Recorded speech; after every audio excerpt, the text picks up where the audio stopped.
Hi, everyone, and welcome to episode 94 of the Tick Bootcamp podcast. The title of today's interview is Lyme Stole My Love for the Game, an interview with Madison Lewis. My name is Richard Johannesson. And I'm Matt Sabatello. Today's podcast guest is Madison Lewis. Madison Lewis is a 22-year-old entrepreneur and social media influencer from Los Angeles, California. Throughout her high school career, Ms. Lewis was an extremely active young woman. She was an athlete on multiple sports teams. She got good grades and had a busy social life. In August of 2015, Ms. Lewis failed the running test for her field hockey team. She immediately knew something was wrong. Her knees and her ankles swelled, and she had a lot of pain in her joints. Ms. Lewis had two tests for Lyme disease. One came back positive and the other one negative. Her doctors dismissed the results. Ms. Lewis was subsequently misdiagnosed with depression, lupus, heart failure, and multiple sclerosis. Once Ms. Lewis was officially diagnosed via blood test, she treated with oral antibiotics. Lyme has forced Ms. Lewis to slow down and has unfortunately caused her to lose a lot of her friendships. But Lyme has also given her the ability to accomplish her dreams. She is now working towards opening her own production company for music and movies.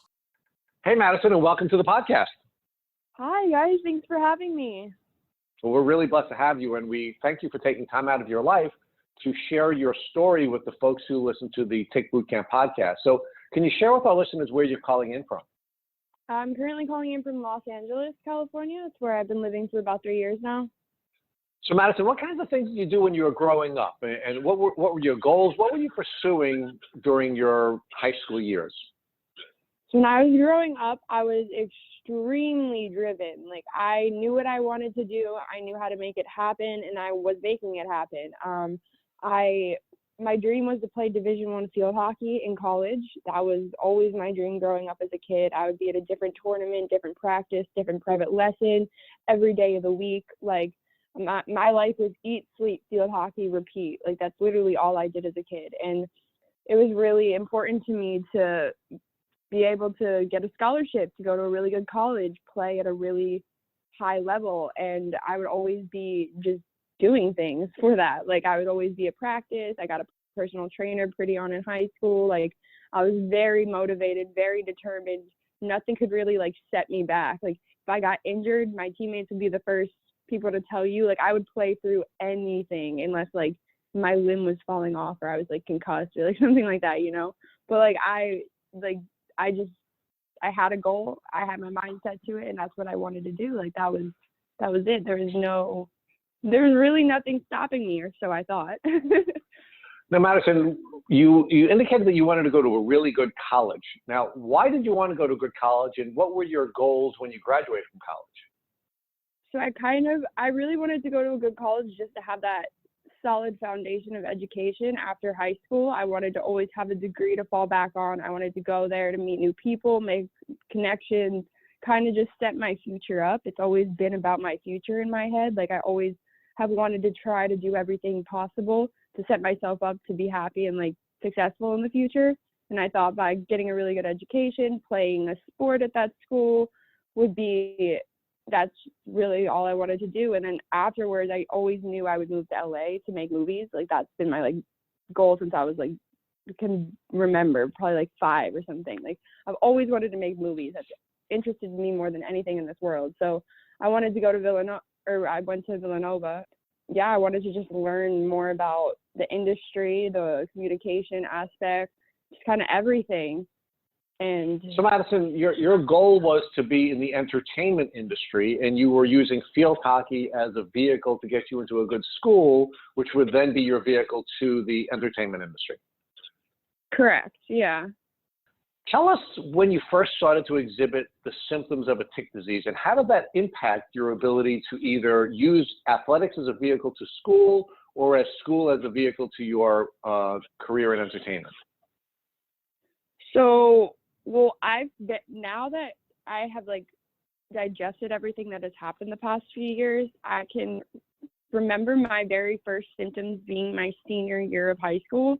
So I had been 17 at the time, and just weird things started happening to me. Like I said, I was extremely active in the gym, 4 hours a day, in the top shape of my life, very, very, very in shape, very fit, could run a mile like that, no questions asked.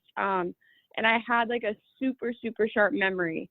I would be able to tell my teammates like anything about the other team. I would be able to recount every goal they scored, every pass made, who made this, who was good on the other team, who we have to worry about, who scored last year, what the exact score was, who assisted everybody. Like, I could tell you like down to the fine detail of everything. And I specifically remember one day my senior year of high school, one of my teammates came up to me and was like, yo, like, so how did we do against this team last year? Are we going to win? Like, who should we watch for? And I just remember standing there dumbfounded, like, oh my God, like, what? Wait, like, I can't remember. Like, I can't remember anything. And even my teammate was a little confused. Like, wait, what? Are you okay? Like, you always know everything. Like, what's wrong? And I'm like, I don't know. I really don't know. Like, I can't remember. And then, like, after that, I started getting these weird pains in my knee, in my hip that would kind of come and go. Like, they would bother me for like a day or two, but then just kind of go away. So I never really saw them as anything because I was just so like resilient and I pushed through anything. Like, nothing could stop me. So I never really paid mind to it. And then I would say the beginning of college is when my symptoms really took a turn they really started to come out, because I was always a very confident, just kind of let's go kind of person. I never had any kind of experience with anxiety or depression. I was never sad. I was never had a panic attack. Like, none of that. I didn't even know what that, like, I knew what that was. I knew what anxiety and depression was, but it never personally affected me until I got into college. I would wake up every day just bawling my eyes out, like uncontrollably sobbing, like as if somebody in my family had just died. And this was every single day. And like, I could not for the life of you tell you why this was happening to me. And people were asking me, like, are you okay? What are you sad? Do you miss home? Like, just trying to make up every excuse in the book as to why I could be upset, you know? But I'm like, deep down internally, this isn't me. I'm not upset. I'm not sad. I'm thrilled. I'm living my dream in college right now, like at the school I wanted to go to, on the field hockey team that I've worked my entire life to make happen, like literally. And now I can't stop crying. And then after that, I don't know if you want me to get into all my symptoms right now, but everything just kind of hit the fan after that. We are, Madison, but I want to walk back for a minute, and I want to talk to you about your high school experience. So you indicated that you were a driven athlete who was very clear thinking, and you were essentially a leader on your team that would help your other teammates prepare for the competition that you were about to play. How were you physically different when you first started showing the symptoms? And I don't just mean how you were functioning intellectually, but talk to us about how capable a field hockey player you were before you started to show the symptoms, and how you started to physically change after the symptoms began to present.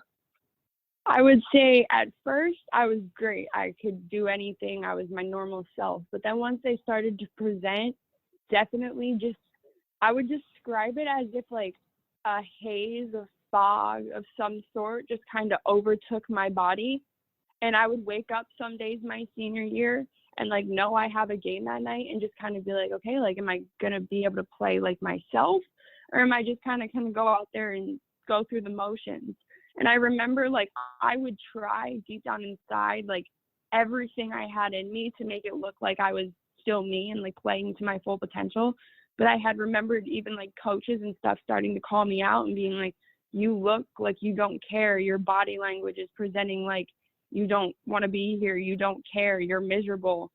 And like, I never understood at the time. I was like dumbfounded. I was like, what do you mean I don't care? Like, what do you mean I look miserable? Like, this is my favorite thing in the world to do is play field hockey. And like, I was like, wait, what? Like, I didn't even understand what they were coming to say by that. And like, it was definitely hard too, knowing like I was a 2-year captain of my high school team, and like knowing I had the whole team on my back. Like, it was my job to be the leader and everybody looked up to me. And there were some days I was waking up and just kind of like completely fell off. Even if I ate every meal of the day, I did all of my like preparation things that they tell you to do when you're an athlete, like correctly. If I did everything to a T, I still would feel off in a sense of like my coordination would be slow. It's almost like my body was in slow motion, but my mind wasn't. And no matter what I did, it wouldn't go away. Like that, I just felt like a whole new person almost. But at that time too, Lyme disease wasn't even on my radar. Like I had no, like, and if I had ever said anything to like my mom or like a doctor or something at the time, like they would have just told me, oh, you're just an athlete. Oh, you're just tired. Oh, you just need more rest. You need more water. You need to change your diet. Like this is that. Like nobody really saw any of those symptoms as like a concern. Everybody just kind of thought I was like a moody teenager at the time. But I was like, no, like something's really wrong. So Madison, so you start to have interaction with teammates who are questioning why you were losing the capacity to help them intellectually. And then you started to feel some performance issues where coaches were calling you out because you were not performing at a high level. Were you having any social issues? Meaning, were you in a relationship with anyone, or were you in relationships with groups of people where you then started to have problems socially as well? Yeah, honestly, I would say by the end of my high school experience, the people that I had been friends with like throughout most of high school and I had grown pretty apart. And like I was single. No, I didn't have any relationships or anything like boyfriends wise, but I did have like close friends for sure. But by the time of my senior year, I had gone from having like a steady friend group to just having like kind of 1 to 2 best friends that I hung around only. It definitely changed or it altered the way I was socially for sure. Now, Madison, how is this impacting the rest of your family? How are your parents interacting with you, and do you have any siblings, or are they noticing changes in you? Yeah, so my brothers, they're both kind of younger. They didn't really notice anything. I mean, my one brother was always really angry at me because I could never get up on time to take him to school. So, like, we'd be at school by 7:30, but like waking up for me in the morning was like a painful, traumatic experience. Like I know most kids like complain, oh, I got to get up at 6 for school. Like it sucks, but like, no, like for me, like it was literally like, I don't even know like an analogy to describe to you how painful it was for me to open my eyes at 7 a.m. and try to force my body to get up. But that was terrible. My brother never understood why. He's like, why can't you just get up? Like, just get up. And I'm like, I don't know why I can't just get up all of a sudden. And then my parents definitely noticed with the whole field hockey thing, just because like I was such like that was my thing with field hockey. They just kind of were unsure as to why. Like, I would say, oh, Mom, like, I'm really, really, really tired. And, like, I remember, like, she took me to the doctor to get tested for, like, anemia or just, like, weird things like that. And, like, nothing ever really came of it. And she just was always just, like, you're fine. You're tough. Just push through it. Just, like, figure it out. Like, you got it. Like, they never really noticed anything serious until, like, a few years later. Like, at first, there were no, like, something's wrong with you concerns. Everybody was just kind of like, get over it. Now, Madison, a little while ago, you said that you didn't think about Lyme disease and you didn't think about ticks. And I think that's an important thing for us to focus on at this point. You grew up in suburban Philly. As it turns out, the state of Pennsylvania has the largest Lyme disease rate of any state in the country. What did you know about ticks? What did you know about ticks, and what did you know about Lyme disease? And did you receive any educational information in school or anywhere else about ticks and Lyme disease? Honestly, like the bare minimum. Like I remember learning, like obviously if you found a tick on you growing up, like get it off, like tell your parents, go to the doctor type of thing.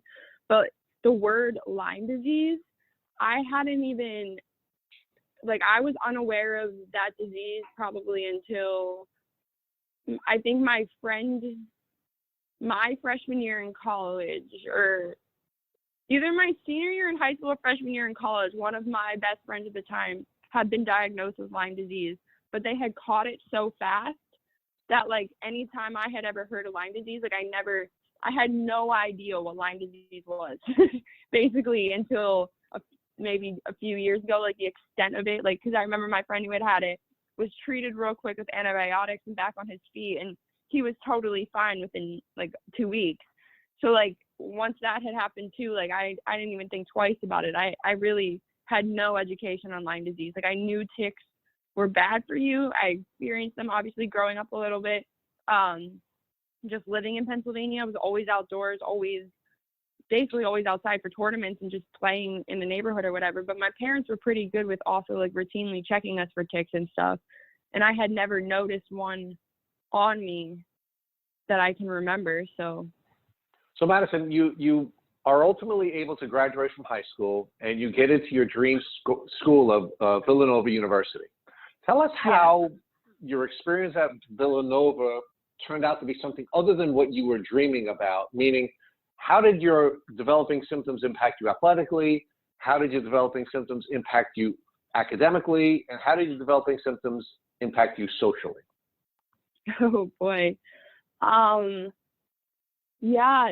mean, Lyme disease definitely made my college experience the complete opposite of what I thought that it would ever be.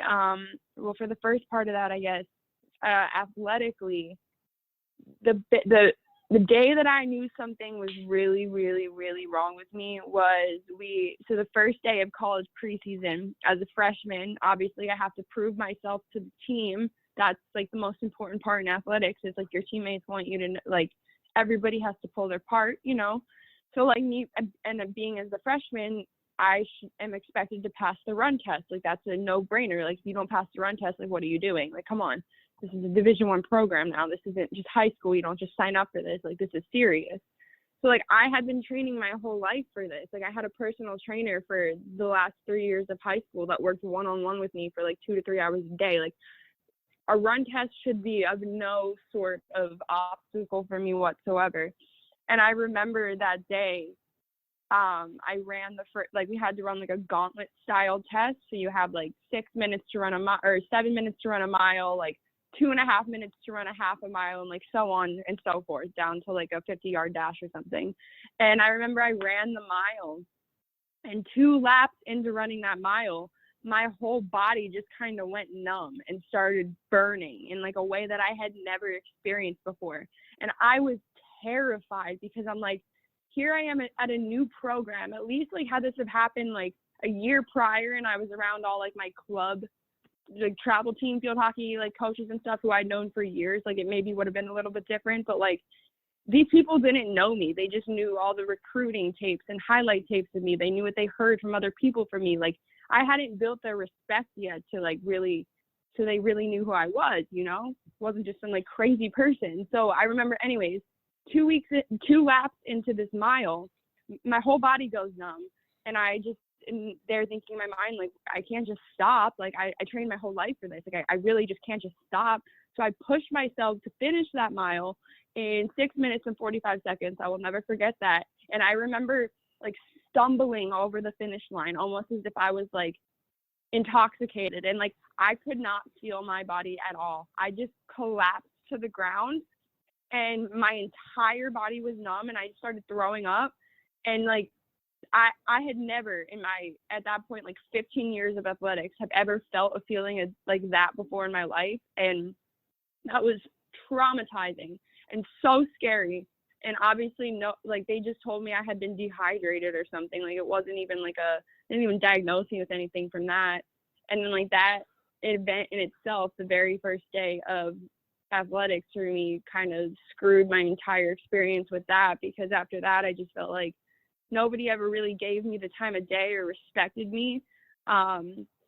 Just because obviously I was always the girl on the bench with like the weird medical issue or the weird, like nobody knew what was going on with her type of thing. And everybody kind of thought I was crazy and faking, which like to this day boggles my mind, because why would I have stuck it out and like come to a D1 program and like wanted to put myself through all that if I was just faking it all? But so Madison, but tell us how that made you feel. I mean, your goal was to use athletics as a vehicle to get you into a dream school. You got into the dream school, and your first experience as an athlete on this team turns out to be something unlike anything you had ever experienced before. And now you're not seen as this elite athlete.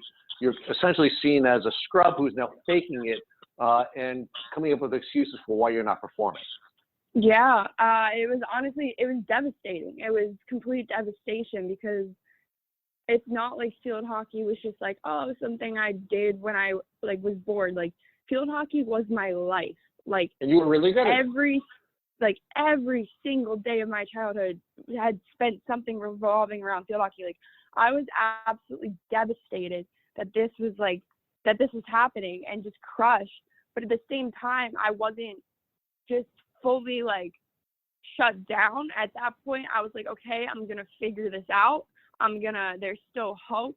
This is only day one. Like, I can still come back from this. Like, that was always my biggest thing, is I always kept my hope, because I knew the second that any kind of hope, I lost my hope, it would be over. So like, I just kept pushing forward, because honestly, that's all I've ever known how to do, is just keep going and keep putting your all into it and just keep going. So Madison, let's talk about how you were doing academically. You're now at this D1 school, which is also one of the top Catholic schools in the country. Tell us about what your academic experience was like when you started your classwork at Villanova. So when I first started my freshman year, my grades were good. My grades were really good. Because I've always been good at school. Like, I wouldn't say I'm a genius or like a complete straight A student by any means, but like, school to me has never really been too challenging. However, I would say my junior and senior year then became like, or actually no, the second half of my sophomore year to now, to like me finishing, was literally living hell, between either waking up in time to get to class, because I would have to wake up at like 6 in the morning or 5 in the morning every day my sophomore year to go to team lift. And then even if I didn't participate in lift, like, my fatigue from Lyme disease was so bad at that time that even if I woke up at 5, just sat there for an hour, watched my team do its thing, came back to my dorm room by 6:30, I'd be passed back out until like 1 or 2 p.m. I probably slept through more college classes than I actually attended, just because like I couldn't help it. Like, my teammates people would have keys to my dorm room to like come in and like shake me and wake me, because even if they called me, I would not wake up. Like, it was definitely really, really hard on my academics to like juggle it all, like go to practice, go to class. And then there was even a point in time where my coach was like, stop coming to practice. I would rather you sleep now and go to class than try to do it all. Like, it was that bad. And definitely, even so, like, I used to be able to write an essay pretty fast. Like, an essay, like, give me a topic, unless it's on like neuroscience, like just like a commonly like proposed topic, I could write an essay pretty decently fast. It wasn't an issue for me whatsoever. But towards the end of my college experience, like last summer, even now, it is the hardest thing in the world for me to do, is like sit in front of a computer and like type things that make any kind of sense. And I just feel like I'm losing my mind. Like, it's crazy to me. But like completing schoolwork, even just like the simplest like worksheet or like workshop or whatever, I don't even know the terminology for like all that kind of stuff now, but like that stuff is hard for me. It's like my mind just like won't focus at all. It's like I have ADHD times like a million. It's crazy. Madison, part of your sleeping issues, did you develop insomnia, or was it just that you were sleeping far more than you were previously before you were sick? No, it was like I was sleeping far more than I was before I was sick. No matter how much I slept, I felt as though I hadn't slept for like 10 days. I'd be at team dinners, like asleep on the counter, and my teammates would be like shaking me, like, get up, get up, get up. Like, what are you doing? Get up. Like, I always just wanted to sleep. I was asleep everywhere. And then once I was asleep, you could not wake me up unless like you were like jumping on me. And we know from your pre-interview questionnaire that you were sick for about 2 years before you got your Lyme diagnosis. Were you misdiagnosed with anything from this constant sleeping behavior that you had, such as depression or anything like that prior to your Lyme diagnosis? Yeah, so I first started getting diagnosed with stuff a year before I had been diagnosed. So like all the stuff in my senior year of high school happened, and I didn't go, like nothing happened. And then the beginning of my college career is when I started seeing the team physician or whatever. And I was originally diagnosed with like anxiety, depression, like a panic attack, asthma, I think. I was diagnosed with a bunch of weird things, basically all Band-Aids to cover up the underlying issue. And Madison, at this time, did you believe that those were the real root causes? Did you believe that your symptoms were all caused because you were just depressed and had anxiety?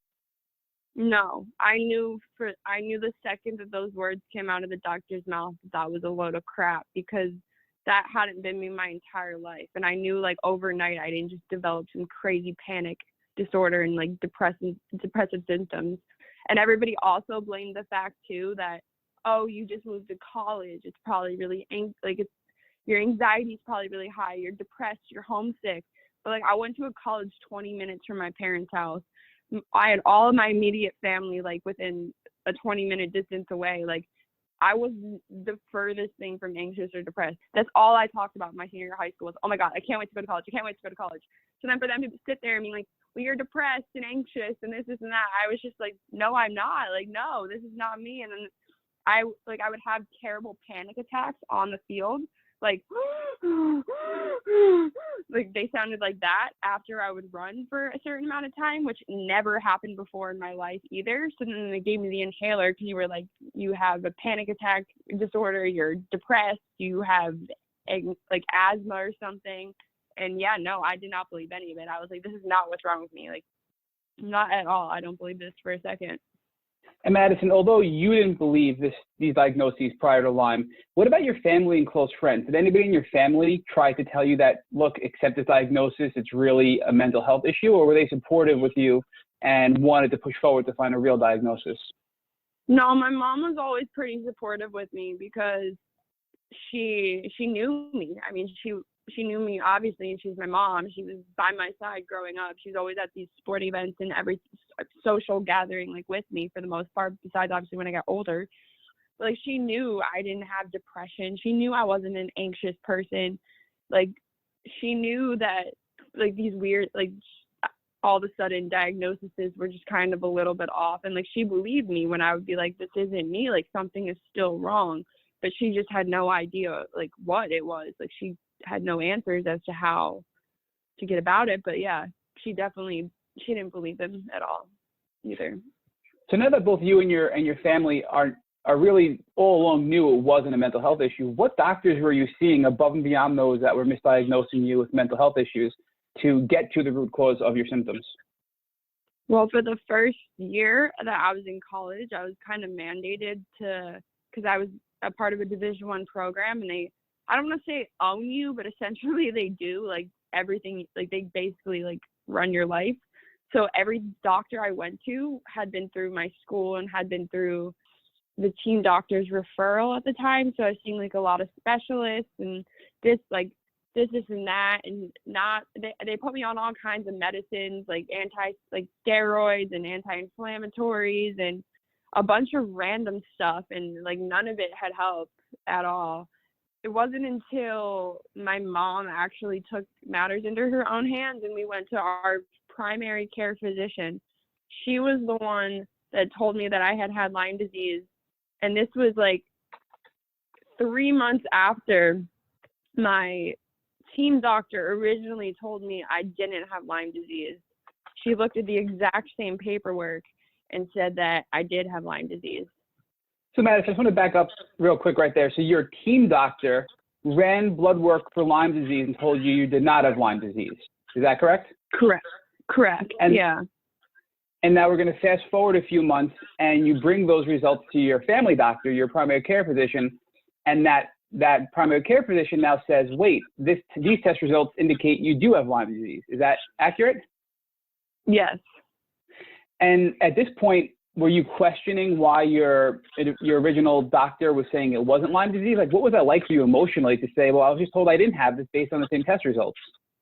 Yeah, so this had been then 2 years into college, and every day of my life, I was just, like, praying and praying and praying somebody would just give me a damn answer so I could, like, resume back to training, because, like, it would be so hard to mentally, like, train my butt off and then, like, not get anywhere with it, and, like, then have this doctor who, when things got really, really, really, like, 4 months before I had gotten the official diagnosis, my body, like, completely shut down. Like, I'm a pretty thin, like, skinny girl.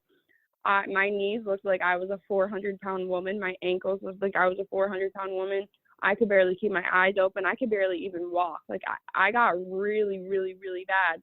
And my team doctor had run basically every blood test, every autoimmune test disease you could possibly test for under the sun on me, because obviously something was really wrong with me at this point. And that's when he had come. I then had started to think like, okay, maybe this is Lyme disease. Because then in myself, I was researching all kinds of things because I was like, what the heck is wrong with me? And I was like, wow, this actually does sound like Lyme disease. Like, all right, like, cool. And then it came back that he said, no, you don't have it. So I was like, wait, what do you mean I don't have it? Like, then what do I have? Like, what's wrong with me? And he went back to the same, depression, anxiety, blah, blah, blah, blah, blah.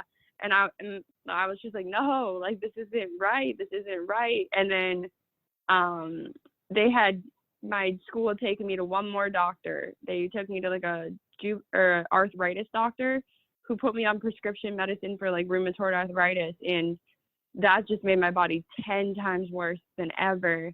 So then going to my primary doctor through my family, when she was like, yeah, like you have Lyme disease, like, we're going to start treating you with antibiotics right away. Like, to me in that moment, like, I had absolutely no idea what Lyme disease was or entailed at that time, but I was so happy, like crying tears of joy that, oh my God, I finally have a diagnosis. Oh my God, I'm going to have my athletic career back. Oh my God, like I'm going to prove all of these people wrong. I'm going to show everybody like what I can actually do. Like, I'm coming back. Like, let's go. Like, I was so excited. So Madison, before this Lyme diagnosis from your primary care physician, did any medication you were prescribed ever help? You mentioned steroids, you mentioned anti-inflammatory medication, you mentioned medication for rheumatoid arthritis. Did any of that ever help you, or did it all just make you worse or sort of level out where you were? It either did nothing for me or it made me feel 10 times worse. And what made you go back to your primary care doctor with those Lyme results to have your primary care physician review them? Was that something you did based on your research, or was it a coincidence? How did that happen? Honestly, I think it was just my mom being like, okay, like we're getting nowhere with like these school doctors, like something's wrong with you, like we need to fix you, like let's take it to the primary care doctor, let's see what she has to say, let's see what's up. And this Lyme test that was done by your sports doctor first and then brought to your primary care physician, was this the traditional two-tier testing, the ELISA test followed by the Western blot to see if you have Lyme disease? Yes. Were you positive on both? One, do you remember what the results were? I don't remember like which test was which, but all I know is one was positive and one was negative. And did it ever get brought up by your sports doctor to clinically diagnose you? It seemed like you had most of the staple symptoms of Lyme disease, and many doctors will do clinical diagnoses based on the fact that these testing methods are so poor. Was it ever brought up that you could be clinically diagnosed with Lyme disease? No, he honestly just thought I was crazy. He did not have any, I don't want to say he didn't care about my well-being, but like he did not want to spend any extra time trying to get my health back with me. He really just thought I was crazy and like would question the fact, like, do you even want to be here? Like no, there was no effort on his part to, like, I remember I'm pretty sure I brought up Lyme disease to him and he was just like, oh yeah, you don't have that, like blah, blah, blah, blah. And I was like, oh, okay. Now, before we get back to your diagnosis with Lyme disease and the fact that you thought you were going to get a quick resolution and move on with your life, were there any other symptoms you had, such as cardiac issues with your heart or neurological issues or any other symptoms that you had that you can describe for us before the diagnosis? Yeah, actually, before the diagnosis, I had a really bad cardiac episode. It was during my preseason. So preseason's like 2 weeks of like intensive practices. It's basically all you do is practice for 2 weeks with your coaches and your team and whatever. And I had gotten through that pretty good, but by the end of it, when I started going downhill, and then I woke up one morning with like my legs were so swollen, like painfully swollen. My elbows and my hands were hurting, and like everything just like I felt like I was gonna die. Like that's the first thought that came to my mind was, holy crap, I'm gonna die. I'm dying right now. Like I'm dying. Like I had never felt so sick before in my life. And I remember I called my trainer and I told her, like, I don't know what to do right now. Like, I don't even know if I can because I had lived in like bunk beds in like a dorm room. And I was like, I don't even know if I can get myself out of bed right now. Like, I'm really scared. Like, everything hurts, everything's swollen.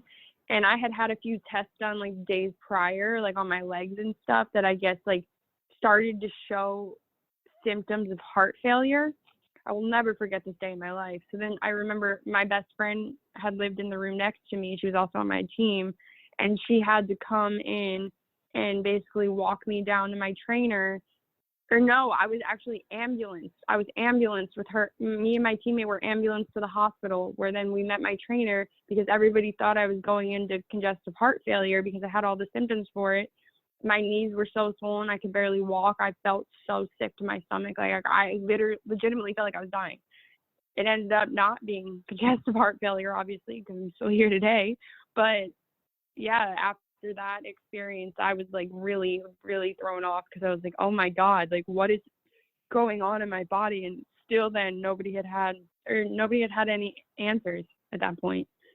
It seems so hard to believe that you were having what looked like heart failure. You were having all of these physical symptoms, and yet they still said that you were causing these symptoms from a mental health issue. So how could doctors justify saying that you're causing yourself to have heart issues and heart failure and all of these crazy symptoms that are clearly physical in nature? That's like, to this day, to this very moment, something that I still try to understand because, yeah, like this, like my main doctors during that time period, for instance, like things like this would happen. Everybody would see my body being 5 times more swollen than usual. Everybody would see me being in pain. Like you would see me run across the field hockey field and then just drop because like my whole body would freeze up and go numb. And like it was clear and evident that there was something wrong with me. But anytime any test was ran, it would just come back normal or something. And then they'd just be like, yep, it's all in your head. Stop. You're just making it up. But like you just said, like how can you say to somebody you're just making it up when somebody's knees are 5 times the size of what they're supposed to be? Everything that's happened to me has opened my eyes so many aspects of the world, but just specifically with the whole medical field, like I respect doctors so much. Like they have such an important job in our society, especially right now with what's going on too with the whole whatever. But it just boggled my mind being a 19-year-old, 18-year-old kid at the time that all this began to go down, that I had doctor after doctor after doctor, like look me up and down. They could see something was wrong with me, but all they could do was either give me a bottle of pills and say, you're crazy, take these, it'll help, or just be like, well, you know, the arthritis test came back negative, so I can't really help you. You're going to have to go find somebody else. Like, that just boggled my mind because I was like, isn't it your job to help me figure out how to get healthy? Like, do you think I want to be spending every day of my life going to see another doctor, explaining to another doctor everything that is going on with me, and then being told over and over and over, well, you're fine. I can't find anything wrong with you. Like, it really just opened my eyes as to like the medical, like doctors in general, like really, I don't know, they failed me. I will be the first to say it. Doctors have 100% failed me personally. And granted, I'm not trying to like talk bad on doctors by any ways because they help millions, thousands, hundreds, whatever people a day. And I'm sure I'm going to need plenty more doctors in my lifetime to help me too. But just that initial, like, being so scared as a kid and like just being so just kind of like thrown under the bush because, oh, well, like I can't figure out what's wrong with you. So like, you're fine. You're just crazy. You just have anxiety. Like that to me was just the biggest like eye-opening, like what is going on in this world?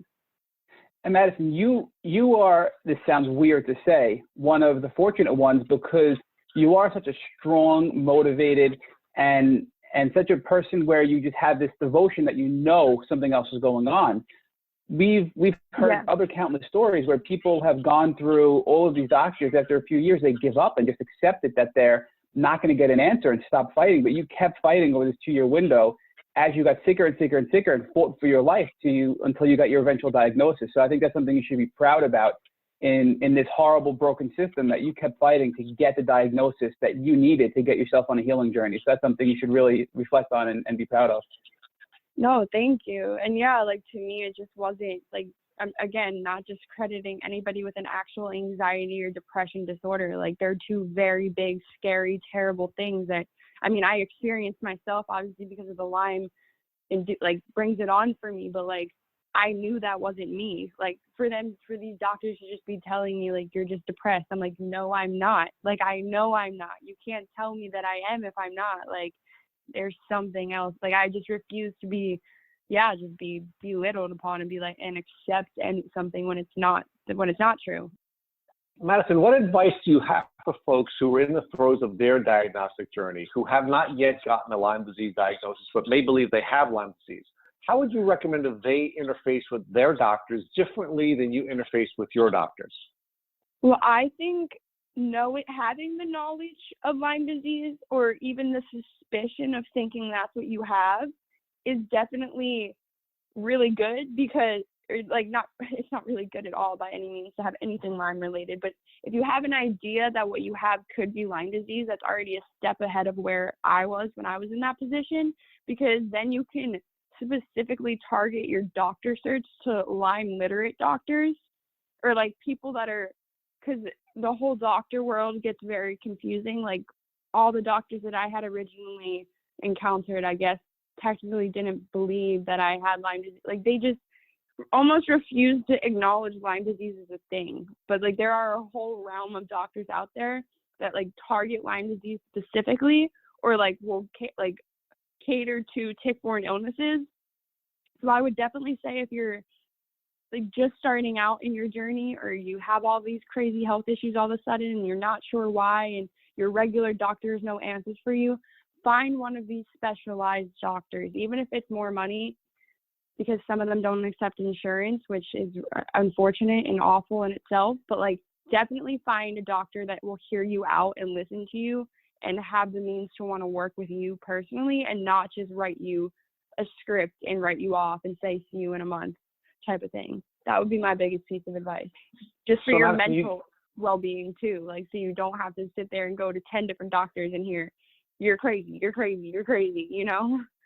Madison, you just hit on something that's really important. The average doctor interferes with a patient's description of his or her or their symptoms within 7 seconds of meeting the doctor. What advice would you give to folks about how they can make it so that their doctors are more likely to listen to them and not interrupt them within 7 seconds of their initial contact with their doctor? I would say start with your craziest symptoms. Instead of just saying, oh, I've been feeling, because I feel like when people go in, or at least me using my personal experience, you go in and you're like, I'm a lot more tired than normal. I feel really sad. I want to cry all the time. Like that, I feel like right there is, okay, you've got depression, like blah, blah, blah, blah, blah, blah, blah. Even though I know I don't. But like, that's what it does. Like, I feel like the more, because with Lyme disease, we experience some crazy symptoms. Like I've had Bell's palsy before, where the whole side of my body's gone numb. My face is drooped. Like, I feel like if you go like in leading with more crazy or just like alarming symptoms. I mean, maybe you haven't had them yet though, if you're still early on in your diagnosis stage. But I would say anything that would really truly get the doctor's attention to be like, wow, this is a problem. Madison, let's fast forward again to that doctor's appointment when you were told you have Lyme disease with your mother in your primary care physician's office. So you noted that you felt, we finally figured it out. I'm going to be back to where I was pretty quickly. And you were amped. So describe for us what that was like moving forward, what your treatment course was, and how you felt when you started that treatment course. So that day was at the time the best day of my life. And they had put me on 2 weeks of doxycycline at the time. So that was the first time I had ever taken the doxy. And I took that for 2 weeks, and I, honest to God, felt like my normal self after those 2 weeks. It was crazy. I would go to practice, and instead of like get this like burning feeling in my body, because during this whole time too, I was still pushing myself to play field hockey, even though they were tough. Because I would sit out for a few days, and then the doctor would tell me, "Oh, nothing's wrong with you. You can play." Even though I felt like I was dying inside, I would still play because that's just the type of person I am. And I was so happy. I was like kissing the ground kind of happy. Like I was just ecstatic that like, wow, I have my body back. Like this worked. Like I'm cured. Like great. oh my goodness, like I did have Lyme disease. Like everything's okay now. Like I honestly felt amazing from those 2 weeks I took the doxy. For about 2 months. I felt completely great until it all came back.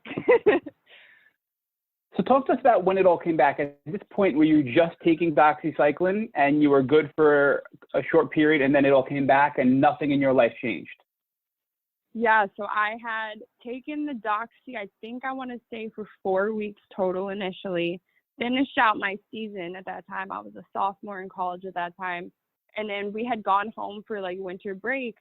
And I remember I was feeling great. I was back at my personal trainer doing my like really intense workouts with my one best friend, and me and her were killing it. Life was great. I was like, yes, guys, like this is my year. I'm coming back. I'm going to shine. I'm going to take out, like, I'm back. Like, I am back. Like, let's go. And then I remember there was this one day I was at my personal trainer and I was running this like crazy intense treadmill workout, like with intervals and sprints and all this kind of stuff.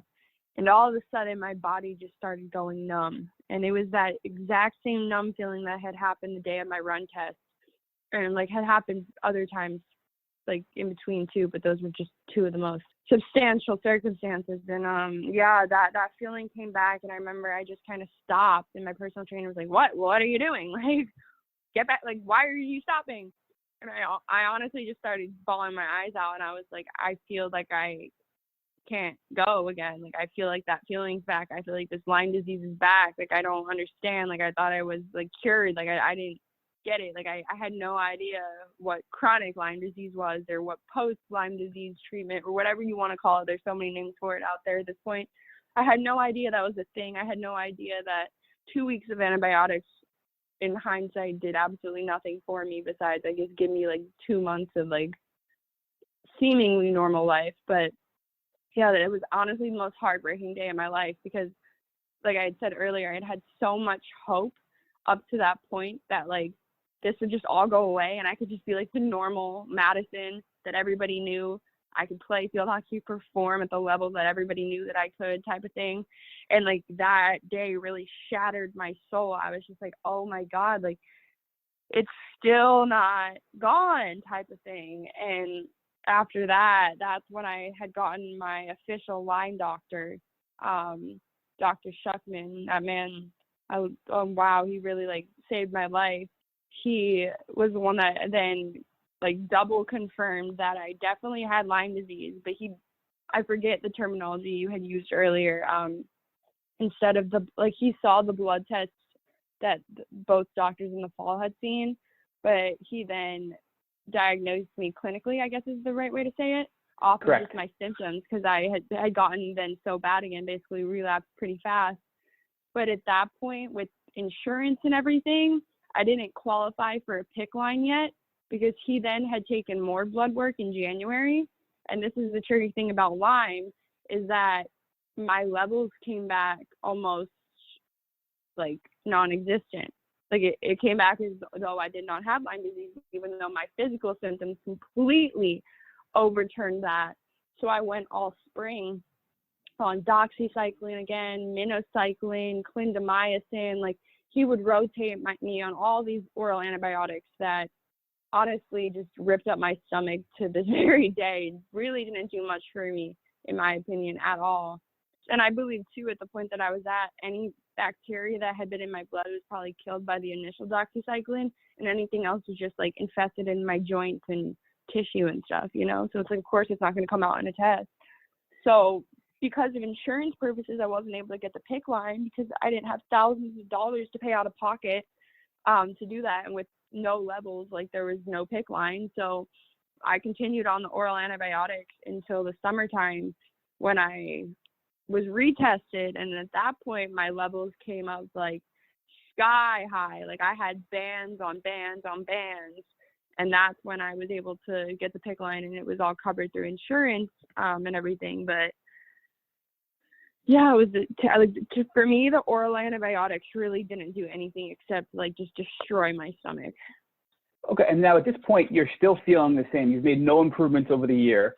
all of your Lyme symptoms are back, and now you're moving on to get a PICC line in. So can you walk us through the progression of the oral antibiotics to the insertion of the PICC line and now having IV antibiotics at that point?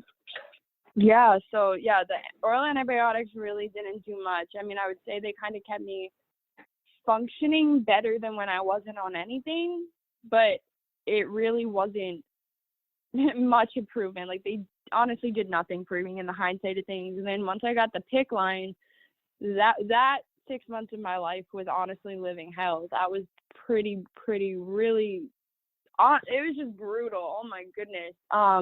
They first put the PICC line in, and I started off on the IV version of Z-Pak, or like Zithromax. And that absolutely destroyed my stomach. Like, I could not, anytime I would go in for my infusion, I would throw up like the entire time. It was awful. Like, it was just, I don't even know how to describe it. It was so awful. And if anybody doesn't know what like a PICC line infusion is, basically like you have a permanent port in your arm that they surgically take in and take out, and it stays there for, mine stayed in for 6 months, and you have to go get infusions of antibiotics, and you have to sit in a chair for 2 to 3 hours while this bag drips slowly, drip by drip by drip into you. So like the first one, the Z-Pak was terrible. So then I'm allergic to penicillin, which kind of makes things a little bit more complicated for me, because a lot of I think there's a really popular penicillin drug that's used to treat Lyme that I wasn't able to use. So they put me on vancomycin, which is like a very, very, very strong antibiotic. And I would have to sit there for 3 hours a day, because of, if it came into my body too fast, like the amount that they were giving me a day, like I could literally die. Like, I could just die of toxicness or toxic, I don't know the terminology. And if I also did it too fast, I would get red man syndrome, which happened a few times to me, where my whole body would just turn bright red, and I would have to take like a ton of Benadryl to make that go away. So it was a really scary process. And I remember my first time getting like my dressing changed, which is basically when they change the bandages, like protecting the line going into your arm. I literally passed out, like cold, just passed out cold. I remember waking up to my nurse, like shaking that little salt packet in front of my nose, like, hello, hello, hello. And I was like, what just happened? Passed out cold. Did not do very well with that entire experience. And the entire time I had a PICC line, I would never have, like, that was probably the sickest I've ever been in my life. I was throwing up every day. I just looked awful. Like, and I honestly just looked not like myself at all. It was terrible. It was a terrible time in my life. Madison, what was your Lyme litter doctor saying? So you're now on the PICC line for 6 months, and you're feeling worse and worse and worse and not getting any better. Yeah. So in the beginning, like I said, it was so bad, but my doctor was great, and shout out to him. He actually had a medical emergency last summer. He's no longer practicing medicine, but he, unfortunately for me, but he was always very reassuring that you get worse before you get better, which is a very weird thing to say to your patient. Like, yeah, you're going to feel a lot worse, but then you'll get better.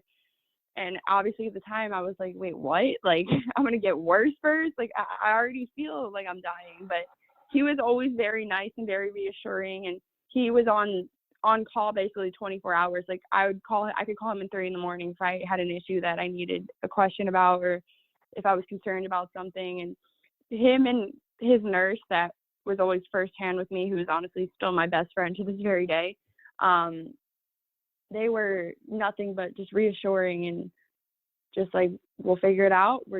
We got to take it one day at a time. If this doesn't work, we'll try this next. Like, that's normal. That's not normal. Like, it's okay that you're not feeling better yet. Like, you just got to give it some more time. Like, he was probably my favorite doctor I've ever had, hands down. So the fact that they were telling you you're going to feel worse before you get better, which is very common, unfortunately, with Lyme disease because of herxing and the fast die-off of the bacteria, and you're basically making your body toxic. Why did you decide at the end of that 6-month window with your doctor to stop the IV antibiotics at that time? So we had decided by by, I guess, the 6 months, I don't remember. I guess initially the plan was to do it for 6 months and see how I felt. And then by the end of it, I actually had started feeling a lot better. I'd say by like November, December time, I was feeling like really good. I wouldn't say perfect by any means, but compared to how I had been, I was almost like a whole new person. And I honestly kind of decided to stop it slightly prematurely. Like I did think my doctor wanted to continue another month or two, but I was actually, that time was when I was moving to Los Angeles. And since I was feeling so much better, I decided to just get the PICC line out in Pennsylvania and then move out, finish my move to California and stay on oral antibiotics. He wanted to then put me back on oral antibiotics and I think like a few supplements or something at the time, and then just see how I was from there. Describe for us what it was like moving from Pennsylvania to LA and the transition from the IV antibiotics over to the oral antibiotics once you now were in LA.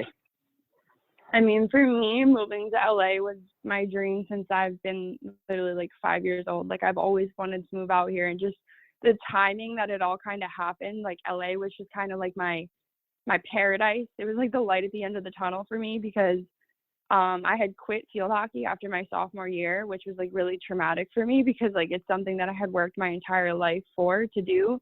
And I didn't want to be anywhere near like Philadelphia. I just wanted to be I just wanted to start my life and just, I don't want to say like put that all in my past because that's who I am. That's what happened. I was excited to just get out of Philadelphia and all the negativity and all like the bad memories of that time period and just kind of have a fresh start in LA and focus on like my future and music and movies instead of Lyme disease. And my roommates, when I first moved to LA, were very, very supportive of my whole Lyme disease thing, and they always had my back with it. They were always very like, are you feeling okay? Like, what can we do? Like this and that. And like, they always just made me feel really comfortable about it too. Cause that's another thing, like back when I was in college and stuff, like I feel like I really had nobody to talk to about it because everybody just kind of thought I was nuts. But then like once I moved out here and like got away from the whole athletic side of things and like just got away from like the life that I knew, I guess. I'm not trying to say that I like ran away to LA to like run away from my life either, because like it was always the plan to move to LA. But yeah, I don't know. I just definitely was in like a lot better headspace mentally too, because I was like, okay, like I don't have the pressure of waking up at 6 a.m. for lift to go try my best to probably collapse and then feel achy and in pain all day. Like I kind of could just do everything on my own pace, which was really nice to have for once. And just kind of like I wasn't being pumped full of antibiotics for 3 hours a day and like these like terrible infusions. So it was honestly just like a perfect way to like freshly start after everything that had happened. But I knew deep down inside of me that this wasn't cured.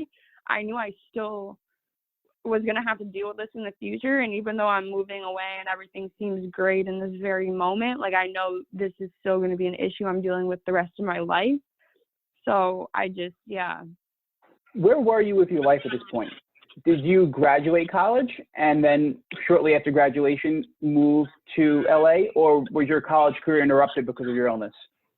Yeah, so my college career was interrupted because of my illness. I was actually a junior. It was my junior year of college. I had done a semester on campus. That was when I was doing my PICC line. Like I was still a full-time student while I was getting all those infusions. It was the craziest time of my life. Like I don't know how I passed those classes at all. And then I had moved to LA for the spring semester of my junior year because I got an internship out here through my best friend at the time film company. That's how I got out here. And then I've just stayed out here ever since and finished. I had 2 classes left, I think, for school, technically, but I can just finish them online. I've just had to definitely delay my graduation with school because of the Lyme disease, because like I could never wake up right now and go to 5 classes a day and handle that workload. Like that's not even a possibility in my mind at the moment. Like, I took 5 classes last summer and all online, and oh my God, it was like one of the most challenging things I've ever done, and it should not have been that challenging at all. And this has been what, about 2 years you've been living in LA? Yeah, about 2.5 years. So can you walk us through the progression of what happened when you started the oral antibiotics and how that has progressed as time moved on up into the present date with your treatment and your symptoms? So I was on the oral antibiotics the first few months I was out here, and then I eventually had stopped them sometime into the summer because I was just sick of them ripping up my stomach, and I just was like, this is not, like, I cannot just take an antibiotic every single day the rest of my life. Like, this is not going to work. And I honestly just switched at that point to taking CBD oil and smoking weed. I hope I can say that on here. But those two things kind of became my saving grace, and leading to this very present day, the same thing, because I did see a doctor this past fall back in Philly. I flew home for a few days, and she had actually diagnosed me with babesia, which is a Lyme disease co-infection, which that had never been brought to my attention before. So I did take medicine for that, two antibiotics, or an antibiotic and an anti-malarial drug, combined for a few weeks with that, and it kind of helped me feel a little bit better. But honestly, to this very present moment, like, I don't feel as bad as I did a couple years ago, especially pre-PIC Lyme. Like, those were really scary days. Like, I am definitely a lot more functional now, but I would say the two main things, and gluten. I guess I haven't even spoken about gluten yet today. I don't eat any kind of gluten in my diet, because if I eat gluten, it, for whatever reason, like, I almost can't get out of bed the next day. Like, it just destroys my body. I get so sick, I violently throw up, like, and that never used to happen before all of this stuff started happening either. I could eat anything I wanted to. So I'm very careful with my diet. I try to avoid dairy. I'm not completely dairy free, but I try to avoid it. And that sugar as well. Like, I'm not sugar free, but I try my best to at least cut the sugar intake as much as I can. And CBD oil really helps my, like, aches. It helps my stomach and my nausea.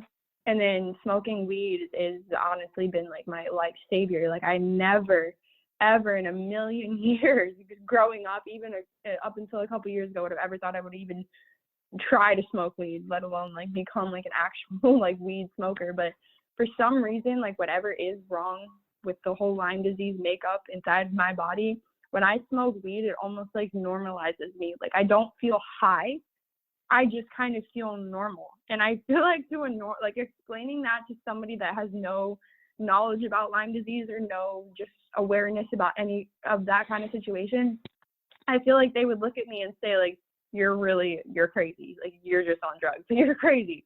But, like, I don't know what it is about weed, but if I'm like, like Lyme disease, obviously you all feel like I have the flu, my stomach will be killing me, my elbows, my knees, my ankles will be throbbing, like, I'll have a really bad headache, I get in these, like, moods where it's almost like I'm suicidal. Like, I know I'm not going to kill myself, and I would never kill myself, and let me make that clear, but, like, there are some days where I will get so sad, and, like, I can't, like, anything will make me cry type of thing. Like, I will, even if I'm having, like, the best day of my life with my friends, like, and this happens to me, like, I will just cry and cry and cry. But, like, if I smoke weed, it just kind of masks all that. It just takes it away, and everything just stops for the time being. And I'm just kind of like, okay, guys, like, what are we doing next?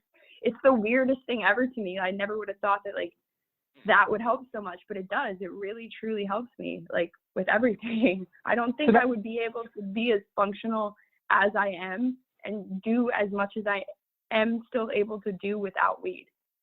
So Madison, you've gone through a transformational experience. You've really seen the world in a very different way as a consequence of this journey. Can you tell us how you're different now and how you're better now as a consequence of having gone on your Lyme disease journey? I definitely think it's been the most eye-opening experience of my entire life, and I definitely think it shaped me into the person that I am today, because I've always viewed myself as, like, a pretty smart, educated person, but obviously when you're young, like, you can be smart, but you're not you haven't seen it all yet type of thing. And it's like now I just feel like I'm so much more grateful for things, because before, like, I feel like I took a lot of stuff for granted. Like, oh yeah, I can run a mile in 6 minutes. Oh, I'm in great shape. I can take a shower, no problem. Whereas some days now it's like I wake up and I'm like, oh my God, I'm too tired. Everything hurts. Like, I don't even want to go get in the shower. Like, that's just too much work. Like, I never really thought that would happen to me per se. So I'm definitely a lot more appreciative and grateful of everything in my life. I know that nothing lasts, nothing is forever. Anything can literally change overnight.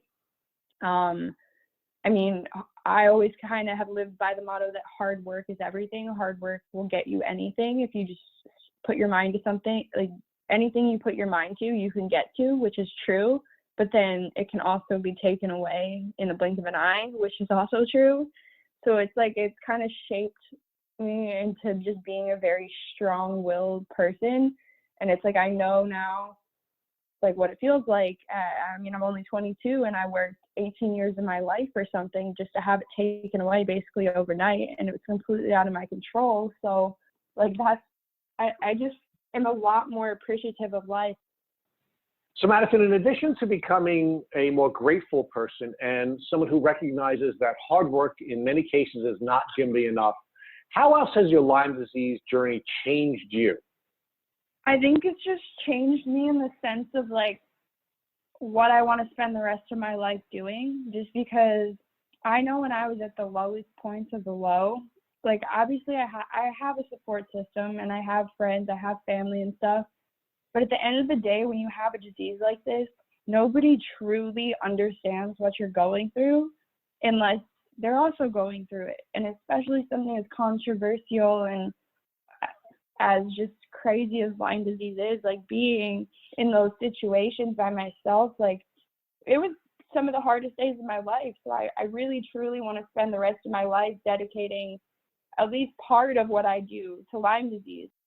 I want to definitely make Lyme disease organizations. I want to have movements for Lyme disease. I want to build my own brand up and just make it known how much of an advocate I am for Lyme disease and help other people like me that maybe don't have as strong a support systems, that maybe don't have anybody. They don't have any kind of money. They can't see any kind of doctor, but they are still suffering out there. Like, it basically has just kind of changed my ways of, I just want to help people.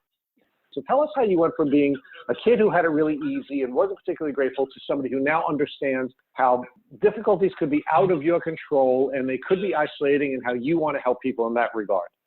I think I just kind of had a really big wake-up call with this entire situation with this Lyme thing, just like, and realized like, okay, there's nothing special about me. Like, I can work as hard as I want, but that might not fix anything. Like, I don't have all the answers, and there's so many other people out there that are suffering worse than I am, and just that don't have the opportunities I do, that don't have the support I do, that will never maybe even know they have Lyme disease type of thing. And especially once I found out it was such like a, I don't want to say like thrown under the bus kind of disease, but like it's not something that's like widely talked about, and it's a very big issue and type of thing. And like I don't want to say I feel like I'm privileged, because I'm not. There's a lot of people that have a lot more than I do, and like I don't come from a rich family by any means or anything like that, but I just definitely do feel as though I have a lot more opportunity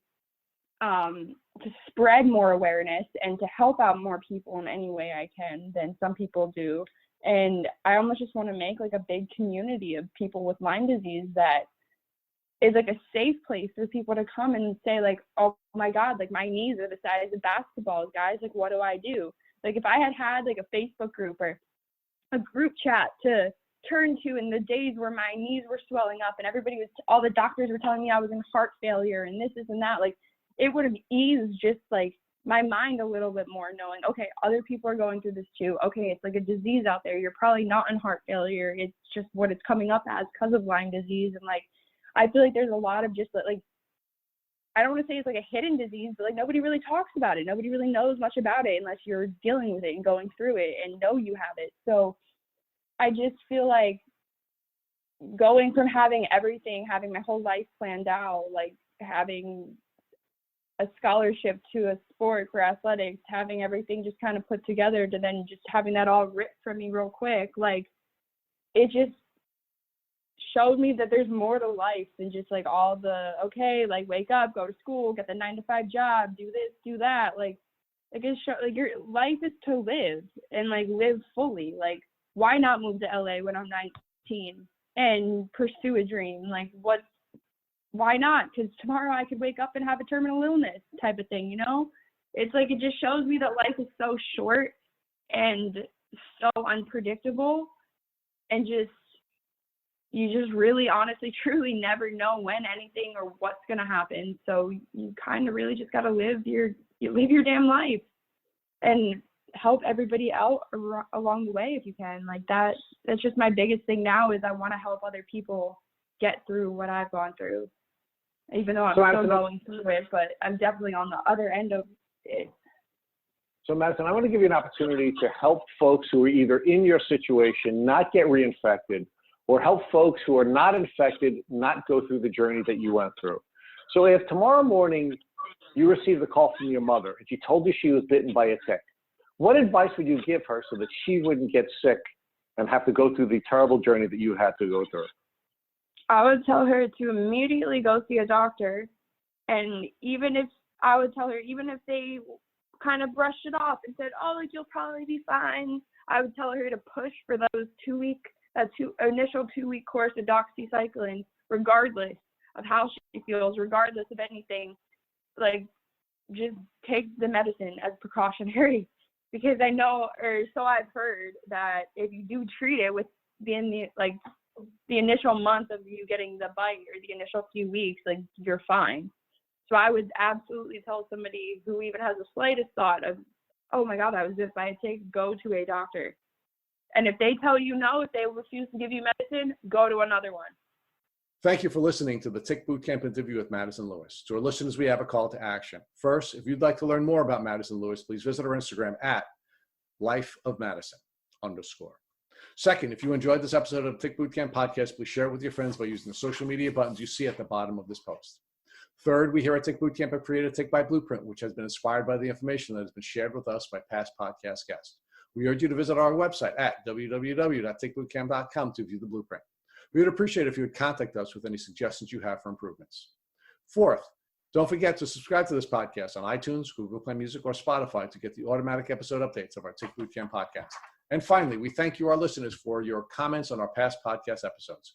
Please take a minute to leave us an honest review on iTunes, on Instagram, or on our website. We make it a point to read every single one of the reviews we get. Thank you for listening.